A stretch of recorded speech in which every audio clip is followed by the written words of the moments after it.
Live from the Ken and Valerie Baker studio at WHYY, this is Studio 2.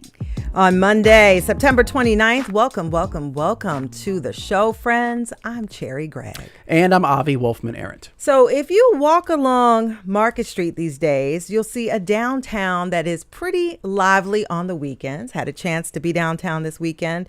People are eating outside. There's open streets. During the week, city workers back in the office. Employment growth is up. But at the same time, commercial office vacancy rates remain high. And there are office towers that are selling at fire sale prices. Fire sale prices. Fire, like half off, y'all. Come get this off building. Off. Yeah. So where is Center City post-pandemic? Is it back, or are we asking the wrong question? Today, we're going to pull back the curtain and do a check-in on development downtown. We have two guests that are in the thick of it. We have Prema Katari Gupta, President and CEO of the Center City District. We also have Mark Catella of Altera Property Group, a major developer working on some pretty big projects downtown. And we want to hear from you. What's your big idea for revitalizing Center City? Bring back the duck boats. Yeah. No, that's a bad idea. Don't do that.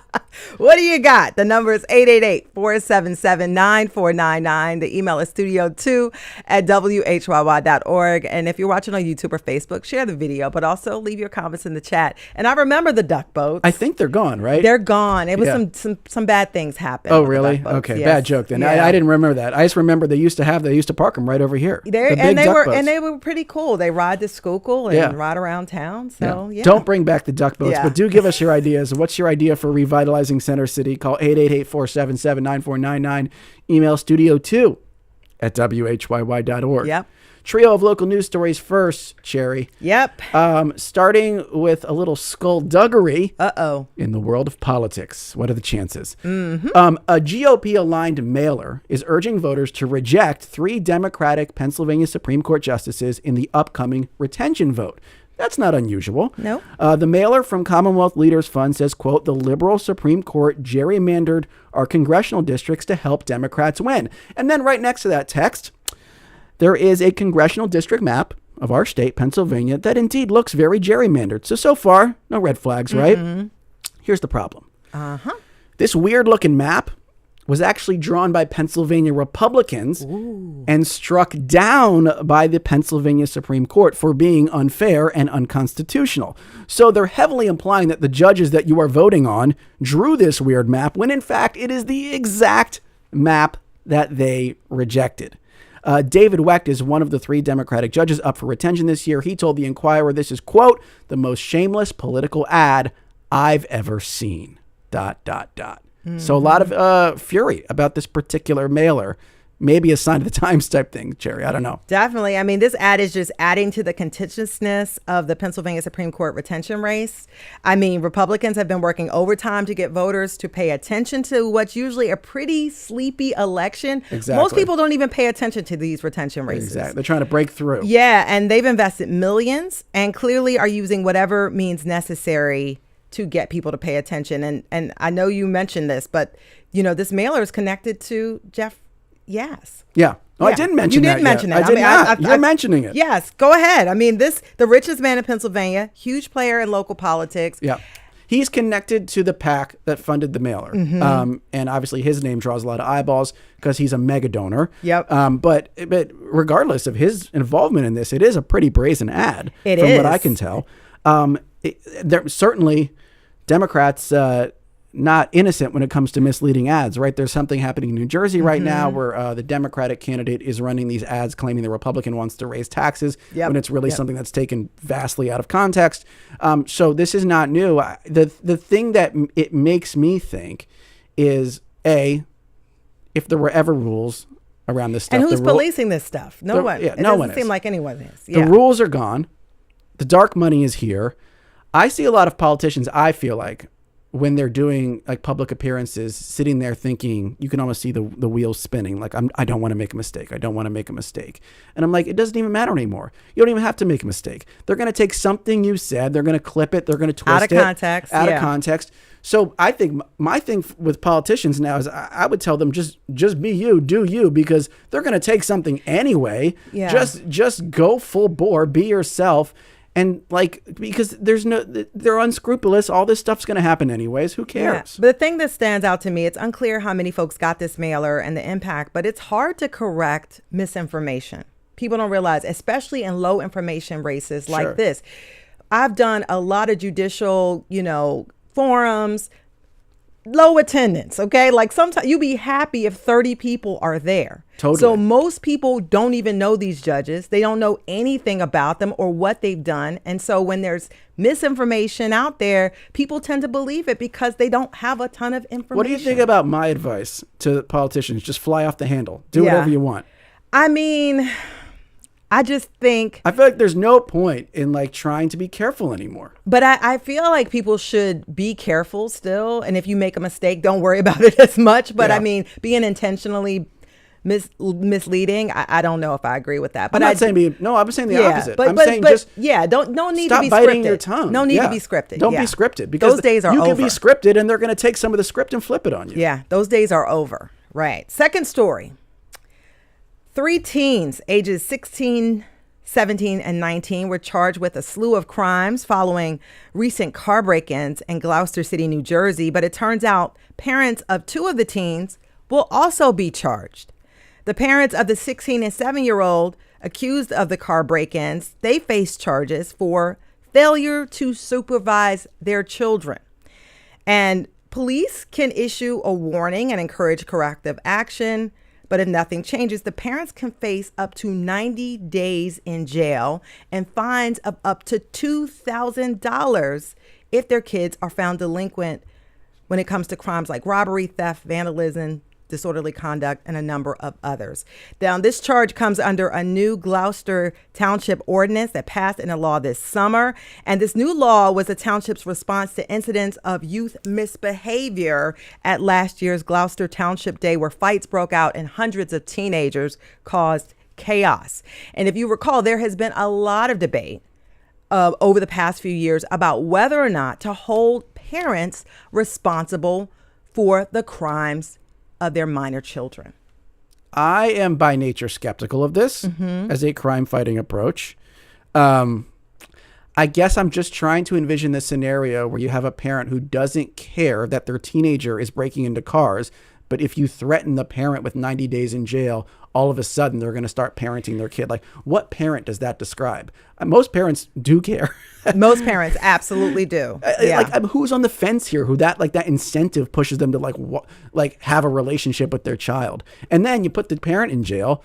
And then what? And if there are other kids, now the family is like broken up, or they have to pay $2,000. They have fewer financial means. It just seems I would love to see the evidence that this works, because it strikes me as kind of destructive without a really purpose or a logic. And I mean, a lot of people, criminal justice reform advocates, have been really against this because it disproportionately affects communities of color, parents of color, right?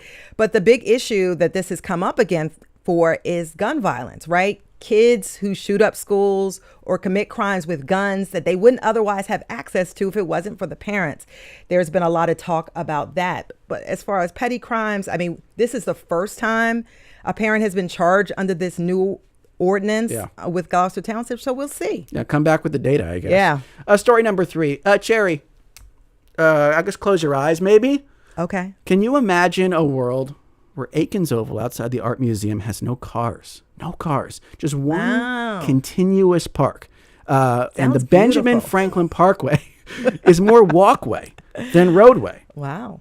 Maybe it'll happen. It might happen. There's a new deep dive by Philadelphia Magazine on efforts to green Philly's famous Benjamin Franklin Parkway and Museum Road to make it more pedestrian friendly, more walkable. There's actually a plan that's being released this fall called Parkway to Park to make some of these big changes and add up to 16 new acres of green space along the parkway. Yeah, when you first mentioned this story, I was like, I don't know. I've crossed the parkway. It's not a big issue, but the redesign is actually pretty cool. It was simply remove the circle near the art museum and reroute the cars to the area below Aikens Oval and allow cars to pass on either side of the museum. Wouldn't be bad. And I did not know this, but 8 people were killed or seriously injured in that stretch between the art museum and Logan's Circle just between 2018 and 2022. So it can be a very dangerous area. And so I don't know, like, it could work. It could work. And it would just make it really cool. People go by the Rocky statue all the time. You go over there. There's a lot of people milling around. There's lots of people. Yeah. Why not make it safer? I think it would be cool if they could pull it off. Obviously, actions over words. Because there have been people talking about this idea of making the Parkway more of a green space really since the inception of the Parkway in the early 20th century. So is there the will? Is there the money to make this happen? I don't know. I'm a little skeptical just because, again, it's been in the offing for so long. But I think it would be ultimately a good thing for the city because, like you said, there are naturally lots of people down there, and making that a more pleasant space is only going to make that more of a magnet for residents and tourists. And they're all there to see the statue. Maybe if it's a little nicer, they'll stick around, they'll go in the museums, they'll frequent the shops. Like, you could build some momentum there. Yeah, like you could put some potential trucks, you could put some little trucks, food trucks up there. It could be really nice. The potential is obvious, right? And Yeah. I think that the cars do deter some people from at least lingering and sticking around. So we'll see. Pretty nice area. So we shall see. Speaking Center of City. Speaking of Center City, right? Getting people to linger, getting people to shop. We're going to talk about the future of Philly's downtown district. We want to hear your ideas for revitalizing Center City. Give us a call, 888-477-9499.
And welcome back to Studio 2 on WHYY. I'm Avi Wolfman-Arndt. And I'm Cherry Gregg. Depending on which data point you pick, post-pandemic Center City is either thriving or flailing. Pessimists will point to the office building sector, where vacancies remain high and some properties are selling for less than half of their prior value. Optimists can point to foot traffic, which has nearly bounced back to 2019 levels, and population trends. More than 205,000 people live in Greater Center City, a number that's climbed 27% since 2010. The good and bad leave Philly's downtown at a crossroads. And we'll talk about what the future holds with our guest today. Prema Katari Gupta is president and CEO of the Center City District. Prema, welcome to the show. Thank you. It's great to be here. And also with us is Mark Cartella, Senior Vice President of Development and Construction at Altera Property Group. Altera's portfolio includes some office to residential conversions, which is a topic we wanted to touch on today. So Mark, welcome to Studio 2. Good to be here. Thank you so much. And for all of you listening at home and elsewhere, we want to know, what's your idea for revitalizing Center City? Give us a call, 888-477-9499. You can email studio2 at whyy.org. If you're on YouTube or Facebook, drop a comment in the chat. And so, Prema, we wanted to start with you because we've been talking about these mixed stats with regard to Center City. And for the most part, we keep comparing Center City to this magical time before the pandemic. And you have said chasing recovery has kept us stuck and it's time to come up with a new vision. I want you to lay out your argument. Absolutely. I think one of the only things that's constant about downtowns is they're constantly changing. I go back to the 90s when I was growing up outside of Hartford, Connecticut. And Hartford was a place that my dad went to work, and there was an art museum there, and I think maybe Mark Twain's house was there, but there wasn't really much else. And, we have seen downtowns evolve from being this office monoculture, which Hartford certainly felt like back then, into becoming thriving mixed-use places where people live, where people play, where people enjoy arts and cultures, go out to eat. And I think Philadelphia is ahead of the curve when it comes to evolving into that mixed-use ecosystem. I'm happy to talk more about that if it's of interest. But I think that's sort of it. Things are changing. Things have always been changing. And I think there's certainly a lot of bright spots and green shoots. So less office, more work and play. More of all of it. I don't buy the theory that we need to become entertainment zones. That's not what downtowns are. Downtowns will always be a place where people in the region, people in the city can access work easily, and there's always going to be that concentration and that diversity. That's what makes cities great. But it's going to be more of everything and maybe a different balance. Yeah, and no more comparing to what it was 6 years ago. Yeah. No, I don't do that in my own life, so I don't think we should do it with our city either. Mark, I'm curious how you see Center City. Let me ask the question this way: are there times of day or days of the week where you really feel Center City pulsing and thriving, and the opposite? Are there times of day or days of the week where you feel like this is not what it used to be? Yeah, sure. So I want to stress evolution and not devolution here, because we are redefining downtown as we know it as we speak. And Prema is exactly right. There's a continuum of evolutions happening real time here in Philadelphia. And I think to answer to your question directly, it really depends on where you are. So for instance, the Central Business District, let's see, on Market Street from Market West, from City Hall to, let's say, 20th Street. In many ways, even in its heyday, that was still pretty dismal, in my opinion, after hours, after all the workers went home for the workday, right? And now you're starting to see green shoots pop up. 17 Market West, which is a most recent conversion, I think is evidence of that. 1919 Market and what PMC is doing, 1801 Market Street, and converting that building to a partial office building to a partial apartment building. And so I think there's a lot of reasons to be optimistic on what this next iteration of downtown living in Philadelphia really is going to be and feel. And I do believe there's a silver lining at play here, where we're starting to understand what a true downtown live, work, play environment is starting to feel like coming out of the pandemic, which what was hard on Center City. Who wants to live in Center City, Mark? Like who is it appealing to, and who's not necessarily looking for Center City living right now, based on who you guys project as tenants? Yeah, sure. So 17 Market West is certainly the highest end product that we've done to date, and we are seeing a lot of more established residents moving into 17 Market West, and I'm talking about people that are in their 40s, maybe sometimes 50s, even some empty nesters. We also have some children, so there's some young families living in the building, and I see that trend continuing to grow. Prema and I were just catching up. We both have children at home, and there certainly is, I think, an underserved population of people that want to raise a family in the city of Philadelphia. And yours truly, I would love to be raising my 4 children here in Center City, Philadelphia. And for the longest time, that was a hard thing to do, or a challenging thing to do. People are doing that, and I give a lot of credit to folks who are. But I think the opportunities and really the options are better than they ever been coming out of the pandemic, and the conversion of a lot of this office space into residential space arguably is going to be even a greater economic boon for the city, because you have people living there 24/7, not just commuting in for a 9-to-5 job. Yeah. And before we start digging into what makes a good conversion and all of that, Prema, I want to talk about this transition phase, because how do you sort of take an area like Center City from this place where it was very worker focused, business focused, to now we have more and more people, 27% hike of people moving into Center City. So what are some of the transition points that you have to sort of consider when you have more people just living in an area versus working? Yeah, I think that's a great point. I think we're ahead of the game because of a couple of reasons, and I'm going to be a little wonky for a minute. So Sure. Walk away. Okay. We all walk right. out here on Studio 2. Don't worry about that. Phenomenal. I found my people. We had a 10-year tax abatement, which I think accelerated for a period of time residential growth in Center City.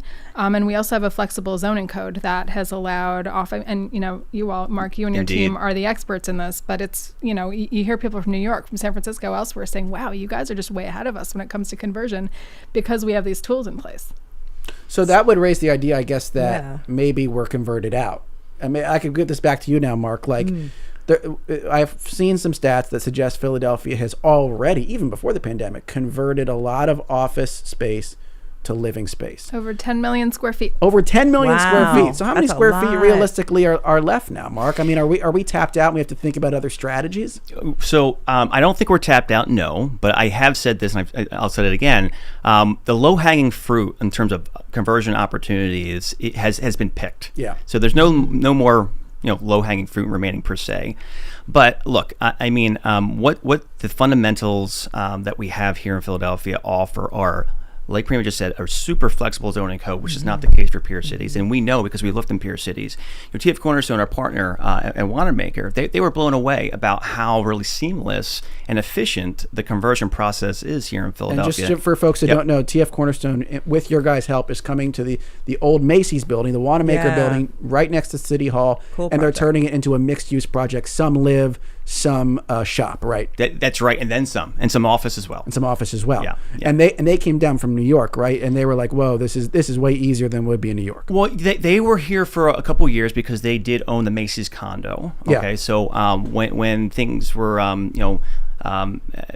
encountering some financial issues for the previous owner, they saw an opportunity to seize control of the entire building, and they did that. That culminated this past summer.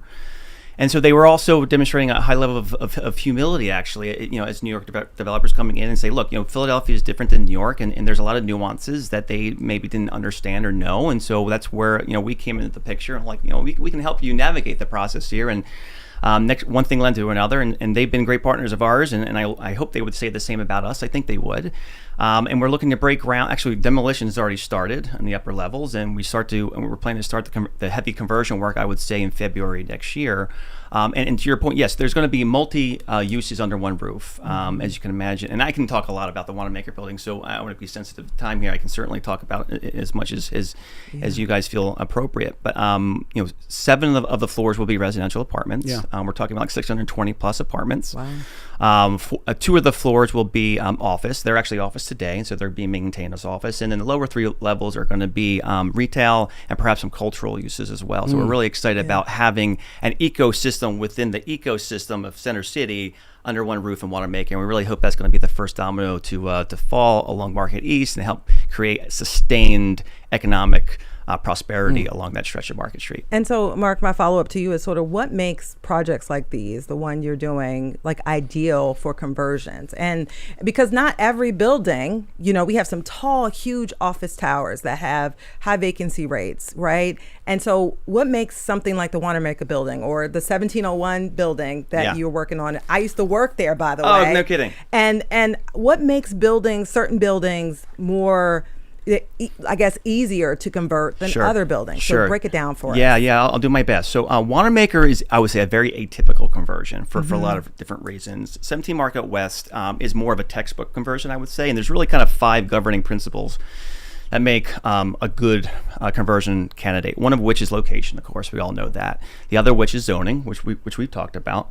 The third is floor plates, the dimensions. Does it lay out? Is it an efficient layout for a residential use? The fourth is tenancy. Okay, so how vacant is the building? And 17 Market West, we were fortunate just to have kind of one major anchor tenant in the building. That was, of course, Morgan Lewis. So when they vacated and moved a little bit west on our Market Street, It's almost like a blank slate. it's like a blank slate, exactly right. And so you don't get mired in this long protracted de-leasing effort, which can be very costly and really kill a pro forma. And then the fifth element there is, of course, basis. And you mentioned, I think previously, there's some fire sales happening right now, and that's certainly an accurate, I think, depiction of some of these assets that are trading.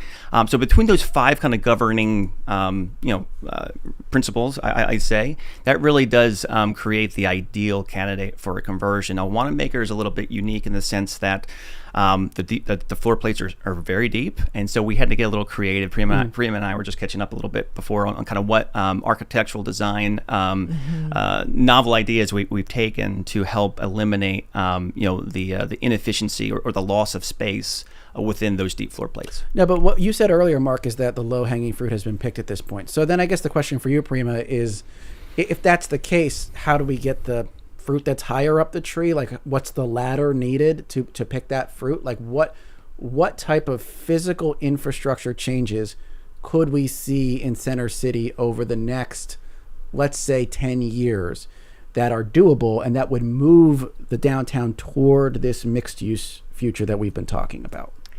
Yeah, I think it's a great question. I think, if I could answer your caller question for a minute, what revitalizes cities? People revitalize cities. Yeah. So I think as we continue to generate really cool uses that attract people from all over the region, I mean,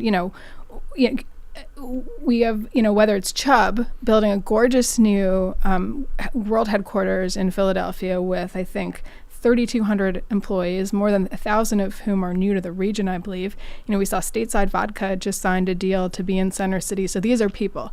Calder brings people. Baromini brings people. We're trying to do our part with events like Open Streets, which thank you for mentioning at the top, and doing stuff in our parks. But I think we need to increasingly be firing on all cylinders to make Center City a place where people from all over the region, all over the city want to be, and that will drive more. Yeah. Is it still going to be these big office towers? Some of those going to have to be, I don't know, radically reimagined, like as physical structures. You know what I mean? Like, because I think I could see an argument for I don't know how this would ever happen, but being like, well, this is now a neighborhood for families. We don't want a big tower here. We want a park.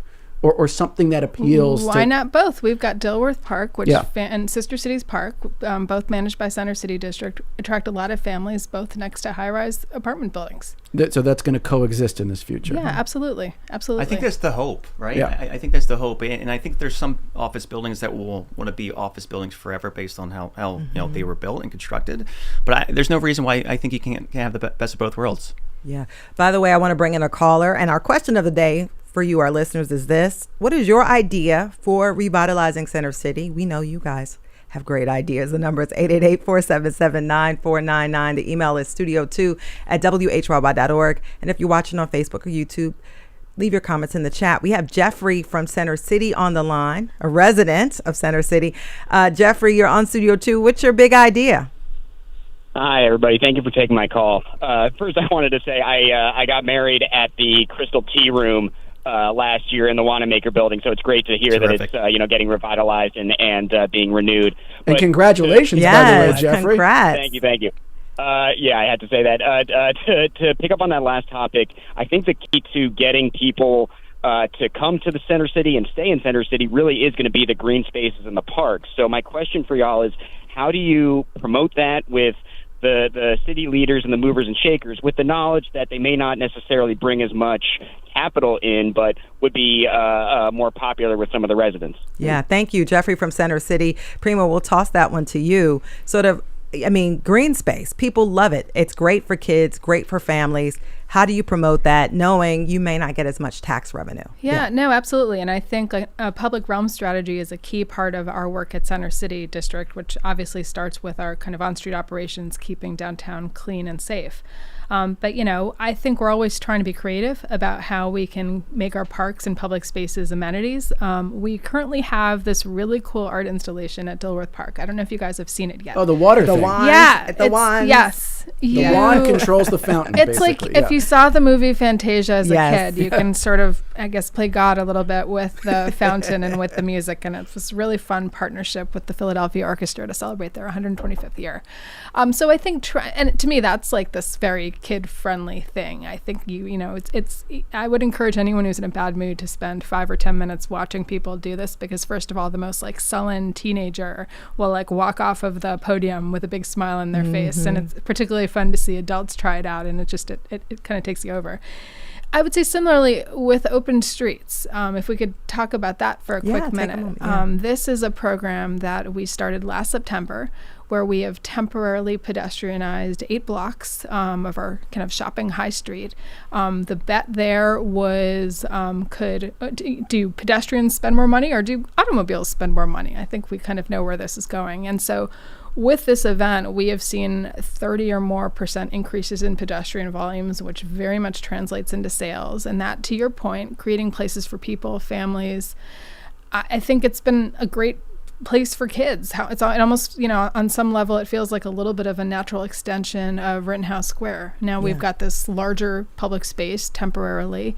And from that perspective, it's been great. From the perspective of the restaurants and retailers, it's been great. But, one of the other things that's been interesting to our team is that it feels like it's an event, not unlike the fountain thing I just described, where it puts people in a good mood. And I think we all need signs of progress and optimism right now, and it's been that as well. And that sort of goes back to the question that I asked originally to you, Prema, was sort of the infrastructure that you build around a more residential downtown, right? You don't need necessarily open streets for when it's very worker focused, right? But you need it, or commuting for that matter. Commuting focus, right? Yep. But something like that makes it more residential focus. Are there other things that are in the works? Because it seems like that, and I was I went down to Open Streets recently, and it was really cool. And so you talk I want you to talk about some of the infrastructure you build when you have someone like Mark bringing hundreds and hundreds of more people living spaces downtown. Yeah, I think that's it, right? One of our competitive advantages as a city, and I heard you say this at the top, we're walkable.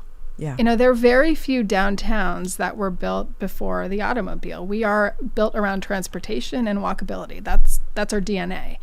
And I think thinking through what projects we can do to reinforce that is really important to us. Obviously, it starts with clean and safe. If the walk doesn't feel good, isn't comfortable, you don't feel safe, that's the baseline condition.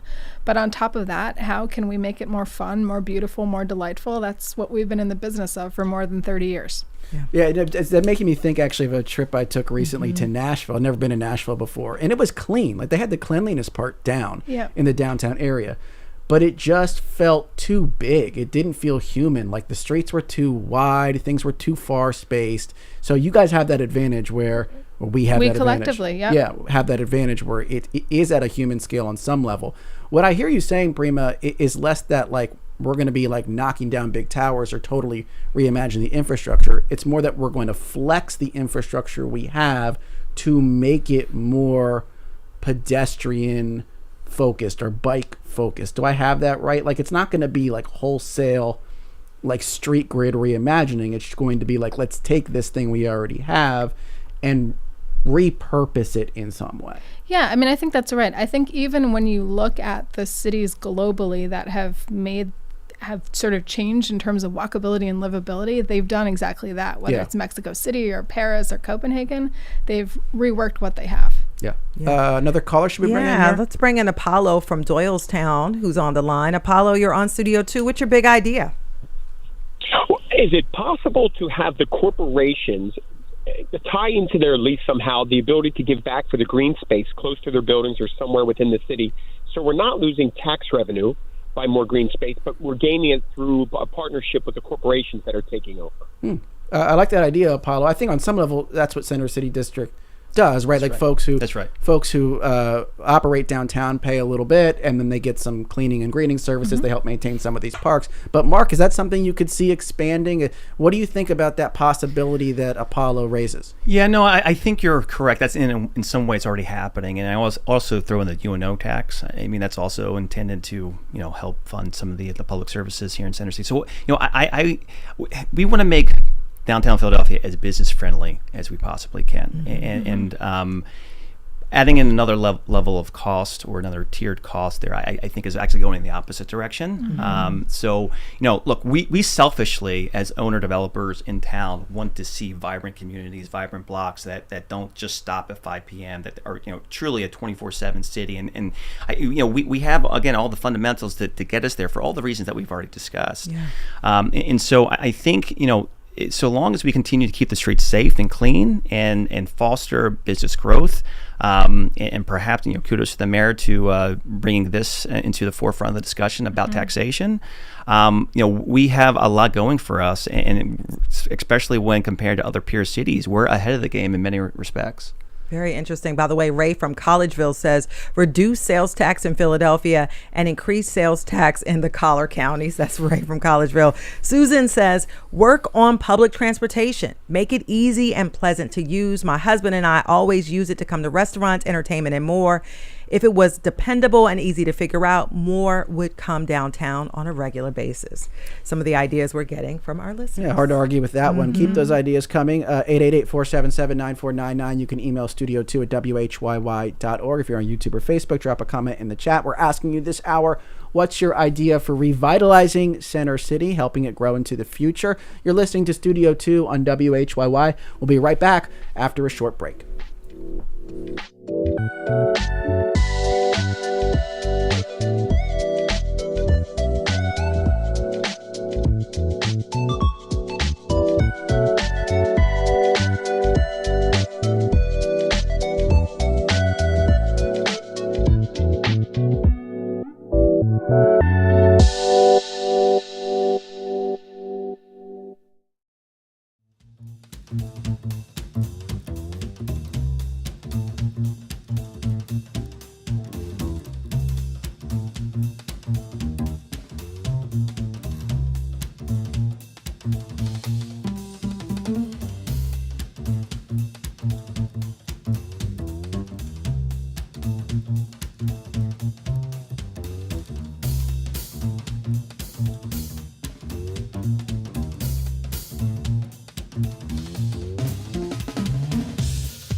Welcome back to Studio 2 here on WHYY. I'm Cherry Gregg. And I'm Avi Wolfman-Arent. We are talking about the future of Center City this hour. Let me reintroduce our guests. Prema Katari Gupta is President and CEO of the Center City District, and Mark Cartella is Senior Vice President of Development and Construction at Altera Property Group, LLC. Yes, and for you, our listeners at home, on the road, or elsewhere, we want to hear your ideas and questions when it comes to Philly. The big question of the day, what's your idea for revitalizing Center City? To participate, all you got to do is call 888-477-9499 or email studio2@whyy.org. And if you're watching on Facebook or YouTube, put your comment in the chat. Let's bring in another caller now. We have Lisa from South Philly on line 4. Lisa, you're on Studio 2. What's your question or comment? Yeah, hi, everyone. I love Center City, longtime resident. For a change of pace, my husband and I, a little over a year ago, had moved into an apartment building, a high-rise, right across from City Hall. And we recently just moved out. Oh. And the reason is because something I don't think nobody seems to talk about, but every Friday and Saturday night, and some other nights too, and especially in the summer, there are large groups of people riding motorcycles, four-wheelers, three-wheelers, all kinds of, we call it the motocross, and like going around City Hall and up and down Broad Street until like 4 in the morning at least. There was never anyone chasing them away or asking them to stop. And we literally could not sleep for a year in our apartment. So that's just kind of something that I haven't heard people talk about, but I can tell you it's an issue. Yeah. Thank you, Lisa from South Philly. Prema, I don't know if you want to comment on that. Yeah, I will say I hear people talk about it quite often. I think it is certainly top of mind for residents, particularly those around City Hall. My understanding, though, is I think, we've got a great inspector in the Central Division for PPD, and I think they've made a lot of really good progress around enforcement. And I think, thanks to the mayor's leadership, I think it's gotten better. But I hear you, Lisa. Yeah. By the way, I was hosting an event on a rooftop right off of Broad Street and could not speak for several minutes for this reason. Because and people were so upset during that event. Right. By the way, I wanted to read this question from Deborah, and a couple people asked this, and this is to you, Mark. Deborah says, when I visualize a converted apartment, I think A, expensive luxury, and who can afford to live there? How accurate is my imagination? And is the city at all interested in using the situation to create more affordable housing? Because I know some of the properties that you're working on, they are luxury properties. There's an infinity pool at 1701. It sounds really amazing. That's right. And so is there space for more affordable, modest living? There certainly is, and look, we want to. I think everyone here wants to have a truly diverse downtown, and diverse by every sense of the meaning of the word, right? And so, I'm happy this question was asked because it just so happens we are working at 2012 Chestnut Street with PHA, which will be a 14-story tower, 121 units, that will be truly an affordable building, of varying degrees of affordability. I'm talking big A, not little a here. And we're also in conversations with PHA to do even more downtown. More to come on that. I think it's a little bit too more premature to share some details, but absolutely, I think the runway is very deep for not only the one percenters of the world to be living downtown, but a truly mixed income, diverse community is what everyone's goal. What policies need to be in place so that everyone who's involved gets what they need? Because obviously the developer needs to be able to turn a profit in order to be involved in this. And then the resident needs to be able to afford the apartment or whatever it is, the condo. So what is the mechanism that makes that possible? Yeah, it's complex, right? And so I think to maybe distill that into a more palatable conversation would be, public-private partnerships is really in collaboration with city officials, city leaders, helping the mayor achieve her goal of 30,000 new or preserved units, over the course of her tenure. It's really going to be the special sauce that makes all that work. Because you're right, economically speaking, when you look at a project on paper, it's very difficult to absorb any percentage of affordable units within your overall unit mix. Can you give us a sense, maybe in proportion though? Like, does government need to cover half the cost, 10% of the cost, 80% of the cost to get to that place of profitability for the developer? Yeah, there's so many variables. I'm not going to talk about certain ratios or percentages because every project's so different and unique. But I will say that PHA has been a great partner at 2012 Chestnut Street. That's been a project in the germination period for 7+ years.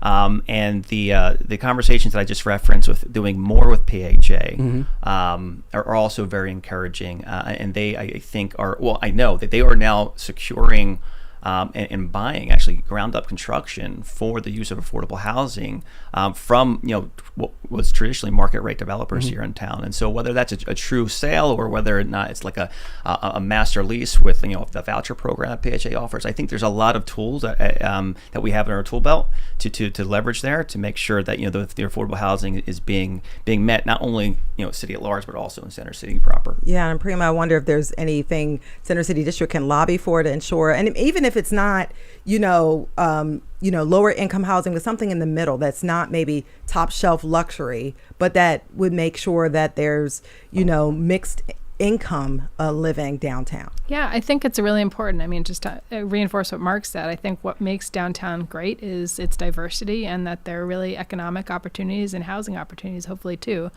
for everyone. So I think that there's, it's certainly a priority of ours as well. Yeah. Are there any policies that you would say help do that? Yeah, I'm not an expert on that, but I have to think that, if you sort of believe that we do have an abundance of office, some of that would be very appropriate, perhaps, for conversion into affordable housing. I think it makes sense, but I'm not an expert. Got it. Let me bring in another caller now. Here's Eric from Yardley on line 5. Hey, Eric, you're on Studio 2. What's your question or comment? Yeah, I think Eric hi. wants to talk about an example from overseas, right? Oh, okay.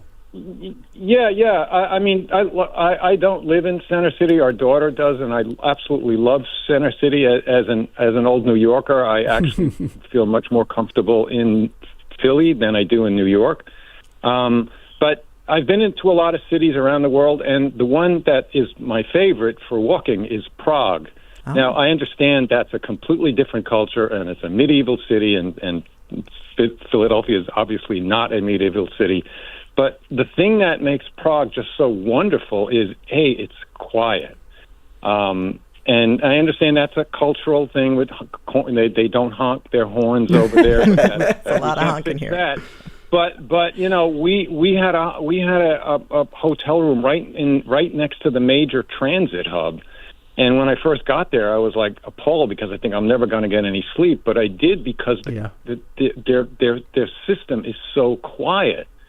And it makes the whole experience of these cars. It's all about, to me, it's all about the pedestrian experience on the street level. Yeah. And I do love that about Philly. But the cars, to me, it's really, if I had one name, it's the cars and the noise. That's why I applaud what's going on with the Ben. The idea of turning that whole thing, the Ben Franklin Parkway, into a park, I think is that's it, man. Yeah. And capping over I-95. I mean, that's it. Look what they did in Boston with the Big Dig. Yeah. Thank you. That's Eric from Yardley. Well, can I just piggyback off of that, because we did talk about noise earlier, Prema, but I feel like this is just me spitballing here, me projecting, but I feel like the people who can put up with the noise and the busyness, they're in Center City. They're bought in. It's someone like me on the fringe. I'm like, I would do Center City. I live in South Philly, but I would do it if it was a little quieter. And so, like, how could you take a place that is as inherently noisy and busy as Center City and, like, take the decibel level down a little bit? Is that an infrastructure change?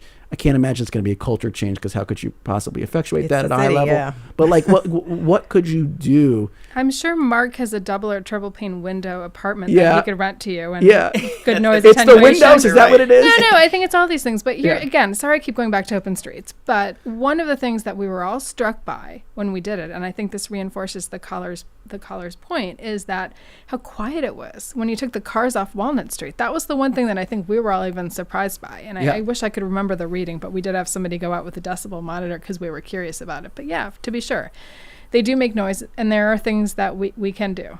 Yeah, and I think about now the along Broad Street, you have to go 25, and I've been slowing down. Yeah. Slowing down the traffic. Maybe I wonder how that cameras, I wonder how that impacts. We have let me read a couple comments. Jill says, if you really want to revitalize Center City, you first need to make it safer. Watch Out Philly is an Instagram that my friends and I follow that continually reports about street harassment and women being attacked or witnessing public masturbation. She says we need stronger enforcement on the street to make it safe for families to want to come visit Philly. Tavoni says convert office buildings to work-live spaces to capture wage taxes, attract the remote workers, and temporarily move schools into the building so the older school building can be fixed. Just some ideas we have. Safety and schools. Mark, looking forward, we talked about this earlier. You said it in your own words. The low hanging fruit has been picked in terms of conversion. So what investment opportunities are left? What do you guys look at, and where do you see opportunity in Center City? And what might prevent you from making those investments right now? So in terms of the opportunity at hand, again, I have to go back to the fire sale comment, which is, that's not wrong. A lot of these properties are trading at distressed, valuations. And these are office buildings that are not doing so hot. That is exactly right. So when you have, 40, 50, 60% vacancy, that there's a problem there economically. But when you say that it's a handful of properties, it's not the overall asset class. That's right. But in terms of like what creates opportunity, and that's right. A lot of the good news is that a lot of them have now been stabilized. There's been a flight to quality. So sorry to interrupt. No. That's right. I appreciate the input. Some of the more trophy, class A plus occupancy has been going very, very well. Yeah, so I think I got some stats here. So according to Center City I District, see you've got the Center City District data dashboard. it's a open. nice dashboard. I'll give you credit. Center City's is. trophy class office occupancy is 85.5%. Class A, however, office occupancy is 74.5%. So maybe that's where the opportunity is. That's right. So there's some types of office buildings that people just don't desire as much anymore, and probably will not into the future. I agree with that. And so what that allows is that new owners to buy the property and then do it some level of conversion, or even if you're maintaining it as office space, you're able to then offer that office space at a discounted rate of what it was previously. So the rubber's meeting the road in many regards in terms of these assets, changing their use or changing the next use within their life cycle, and that's a result of that higher vacancy rate than what would be ideal in some of those buildings. Now, again, Philadelphia, in many ways, has been a pioneer of the poster child of conversions. Conversions is nothing new here in Philadelphia. 17 Market West was, I think, the 15th conversion we've done in the last 15 years. That's why I'm thinking maybe conversion is not necessarily the path forward, but basically, like you said, waiting for prices to drop low enough that you can get like on some types of properties that you can give them a new life, because you don't have to spend that much to buy it. Exactly right. And that's what's happening right now as we speak. I mean, it's a really interesting time to be in the real estate industry here in Philadelphia because of that reason. And I truly, in my heart of hearts, believe in the next 5-10 years, we're going to be looking back at this point in time and saying, man, what a great time it was to invest in Philadelphia. Oh, interesting. So interesting. Maybe we can bring in one more caller. We have Jesse from East Passyunk on the line with the big idea. Jesse, you're on Studio 2. We want to hear what you got. Hi, guys. Thanks for taking my call. I'm a former dancer with Ballet X, and we did pop-ups everywhere in the city. And some of the best cities that I've been to, my favorite cities, have all had outdoor stages, sort of more centralized. I know we got the Mann Center, but that's difficult for many Philadelphians to get to. There's sometimes there's a price barrier between seeing live arts. We've got so many beautiful artists, some of the best in the country, Curtis, Opera Philadelphia, all the orchestra, the dance companies. Like an outdoor stage near Rittenhouse that's open to the public with consistent performances would bring so much traffic into the city. I love that. Yeah. Jesse from East Passyunk That's a has good an one. idea. Let's do it. Well, what You I was like going to it, say, yeah. I've got a stat for you, Jesse, and for everyone. Center City, Philadelphia has more arts and cultural organizations in the footprint than any other place other than Manhattan. Wow. And we don't have an outdoor stage, and I love Ballet X, and we bring Ballet X to Dilworth Park for a free concert once a year, but that's not enough. I think that's such an awesome idea, Jesse. That feels to me like the type of project, whether that specific thing happens or not, that fits the vision of a future Center City, because Yes. it really does service people who live there. Who live there. Yeah, and it makes our amazing world-class arts and culture publicly accessible, which we love. Yeah, That's such a great idea. I love that idea. And so if you have, what's next on your agenda here, because if we're talking about really converting, you said this is going to be a key time, a golden age, I guess, of Philadelphia real estate. What's next on the agenda for you?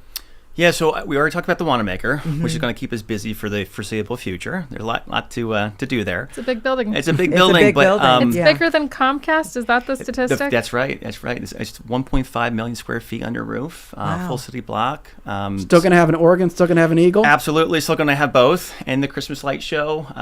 There's been a lot of community engagement with the various groups that use that building as a venue. In fact, we're looking to open it up for Philadelphia Opera and other users to continue a program schedule into the holiday season. So that's our plan. In terms of what else is out there, Leo Adamondo mentioned 1500 Market Street recently, and that is something we're taking a hard look at as well. So stay tuned for that. Stay tuned on Stay 1500 Market Street, tuned. right next to City Hall, man. That's right. Okay. I love it. That's right. That's Gotta Mark keep that momentum Cartella. going. That's Mark Cartella, Senior Vice President of Development and Construction at Altera Property Group, LLC. Mark, thanks for your time this hour on Studio 2. My pleasure. Thanks for having me. And Prema Katari Gupta, President and CEO of the Center City District here in Philly. Thank you, Prema, for your time today. This was fun. Thank you. Yep. Yes. And sorry we couldn't get to you, Maureen from Doylestown, or Sally from Montgomeryville, but we appreciate you calling into the show. Hopefully we'll get you next time. Thank you to our producers, Debbie Bilton, Andreas Copes. Thanks to Mike Schiffler, our visual producer, and to Al Banks and Tina Kalikay, who engineered today's show. Our executive producer is Kevin McCory. From Studio 2 here at WHYY in Philadelphia, I'm Cherry Gregg.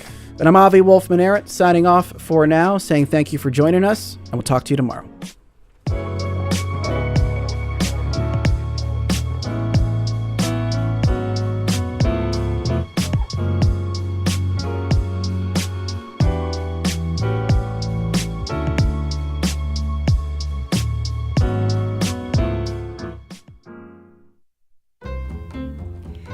And tomorrow on Studio 2, if congressional Republicans and Democrats can't find common ground on a funding agreement, the federal government will shut down Wednesday. We'll look at where negotiations stand, the impact a shutdown could have on our region, and the politics of it all. How will the shutdown affect you? Which party do you think will take the brunt of blame if the government shuts down? Email us, studio2@whyy.org. Coming up next on WHYY, as always, it is Here and Now.